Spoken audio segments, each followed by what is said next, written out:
আসসালামু আলাইকুম, স্বাগতম জানাচ্ছি বিবিসি নিউজ আন্তর্জাতিক সংবাদে।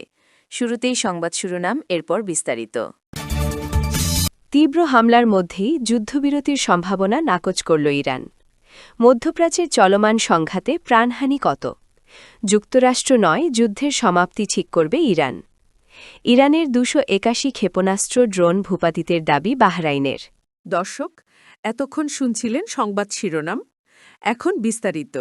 আপনি যদি ইসরায়েলের ধ্বংস চান এবং মুসলিমদের পাশে থাকেন, তাহলে ভিডিওতে লাইক করে চ্যানেলটি অবশ্যই সাবস্ক্রাইব করে দিবেন এবং আপনার মূল্যবান মতামত অবশ্যই কমেন্টে লিখে জানিয়ে দিবেন।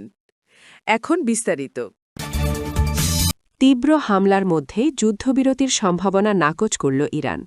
রাজধানী তেহরান সহ ইরানের বিভিন্ন শহরে তীব্র হামলা চালিয়েছে যুক্তরাষ্ট্র ও ইসরায়েল।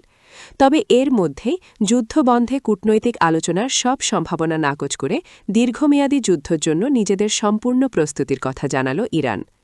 মঙ্গলবার ১০ মার্চ চালানো এই হামলায় কেঁপে উঠেছে তেহরান, ইস্ফাহান, তাবরিজ, আহওয়াজ সহ বেশ কয়েকটি শহর।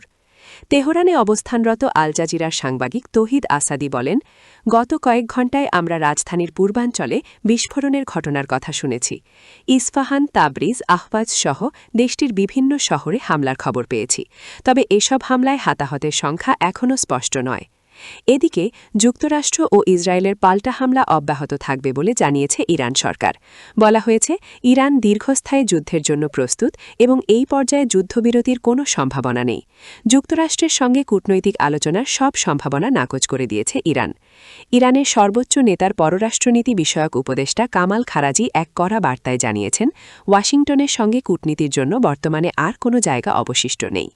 তিনি স্পষ্ট করে বলেছেন, ইরানের সেনাবাহিনী একটি দীর্ঘমেয়াদী যুদ্ধের জন্য সম্পূর্ণ প্রস্তুত। দেশটির শীর্ষ পর্যায়ের এই কর্মকর্তার এমন মন্তব্য ইঙ্গিত দিচ্ছে যে মধ্যপ্রাচ্যের চলমান উত্তেজনা প্রশমনে আলোচনার চেয়ে সংঘাতের পথই এখন বেশি প্রবল। মধ্যপ্রাচ্যে চলমান সংঘাতে প্রাণহানি কত? যুক্তরাষ্ট্র ও ইসরায়েল গত ২৮ ফেব্রুয়ারি ইরানের ওপর হামলা শুরু করে। এরপর থেকে মধ্যপ্রাচ্যের মার্কিন ঘাঁটি ও ইসরায়েলকে লক্ষ্য করে পাল্টা হামলা চালায় ইরান। হামলা ও পাল্টা হামলা এখন চলমান আছে। এ সংঘাতে এখন পর্যন্ত অন্তত ৭ জন মার্কিন সামরিক সদস্য নিহত হয়েছেন বলে জানিয়েছে যুক্তরাষ্ট্র। এদিকে ইরানিয়ান রেড ক্রিসেন্ট সোসাইটির তথ্য অনুযায়ী ইরানে অন্তত ১,২৩০ জন নিহত হয়েছে। এর মধ্যে একটি বালিকা প্রাথমিক বিদ্যালয়ে ক্ষেপণাস্ত্র হামলায় প্রাণ হারায় ১৭৫ জন ছাত্রী ও শিক্ষা প্রতিষ্ঠানটির কর্মী। এছাড়া সহিংসতা ছড়িয়ে পড়ার সঙ্গে সঙ্গে মধ্যপ্রাচ্য জুড়ে আরও কয়েক শত মানুষ প্রাণ হারিয়েছে। এ সময়ে ইরান প্রতিবেশী দেশগুলোতে ড্রোন ও ক্ষেপণাস্ত্র হামলা এবং ইসরায়েল লেবাননে হামলা চালিয়েছে। যুক্তরাষ্ট্র নয়, যুদ্ধের সমাপ্তি ঠিক করবে ইরান। ইরান যুদ্ধ খুব শিগগিরই শেষ হবে।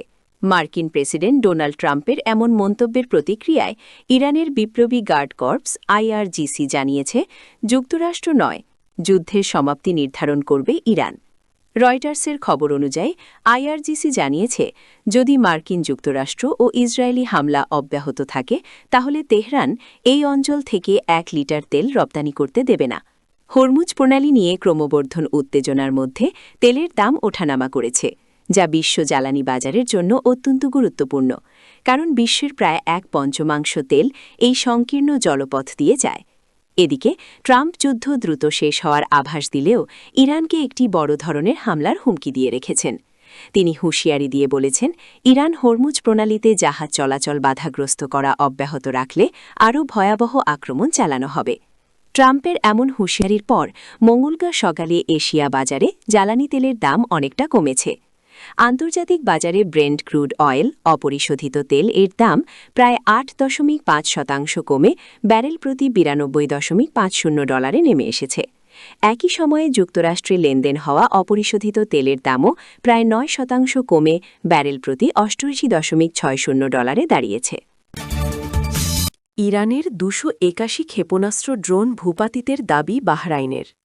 ইরানের প্রতিশোধমূলক হামলার পর থেকে এখন পর্যন্ত ১০৫টি ক্ষেপণাস্ত্র ও ১৭৬টি ড্রোন ভূপাতিত করা হয়েছে বলে জানিয়েছে বাহরাইনের প্রতিরক্ষা বাহিনী। মঙ্গলবার ১০ মার্চ বাহরাইন প্রতিরক্ষা বাহিনীর বরাতে এ তথ্য জানায় কাতার ভিত্তিক সংবাদ সংস্থা আল জাজিরা।